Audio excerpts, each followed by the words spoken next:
It's never about a bunch of rich people giving to a bunch of passive poor people. It's not about us charging in from outside and saying we're going to solve all your problems. It's about working and walking alongside, those communities. The fact I'm a native of the area, a son of the soil, I kind of relate with the folks in the community. They see me as one of their own. We are doing this to improve healthcare of our kids in the community.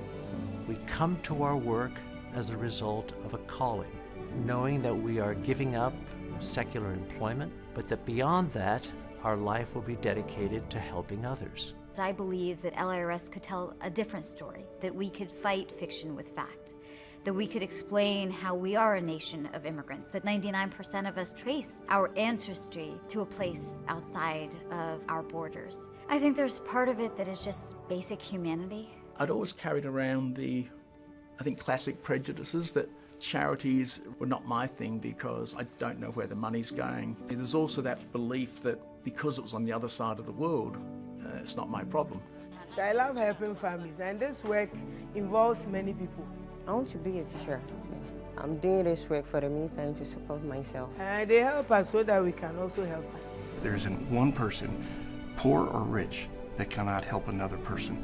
We wanted those families to be involved in what they could do. And we said, is there any way you would be willing to be trained and make the desks yourself? Every one of those parents was invested in education and so proud that they were able to, with dignity, do something for their children.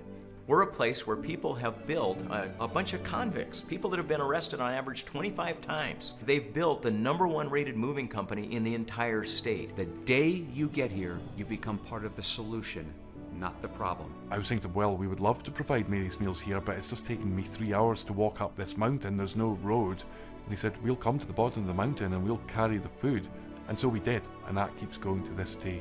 The people of Trony Mountain walk and meet our trucks and they carry it on their heads. And I suddenly realised this was going to be a lot harder to stop than it had been to start. And here we are, 30 years later.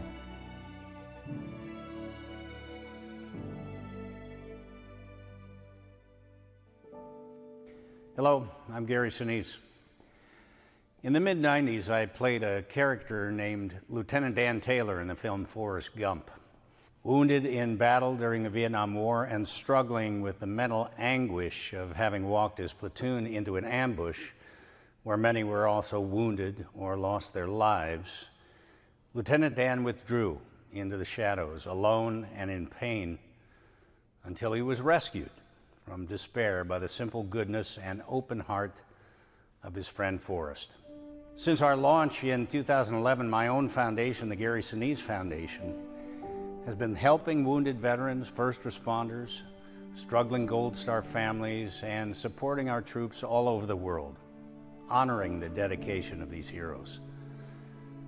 There are many kinds of heroes in this world. Some have their praises sung, but others work quietly, far from the headlines. They aren't soldiers or first responders.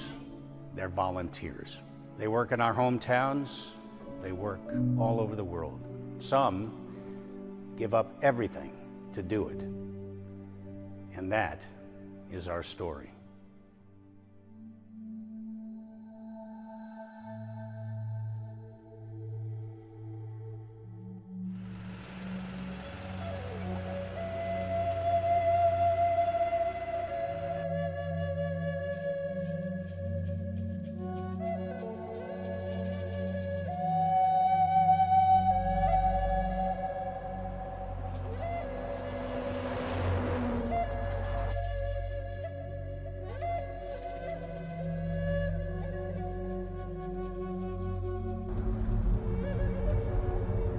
Most of the houses that we're servicing today, most of the people don't have electricity and running water.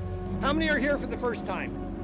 I love it. We will ask you to go ahead and take things, load up, take it right to their homes, knock on the doors, tell them what you're here with some supplies for them.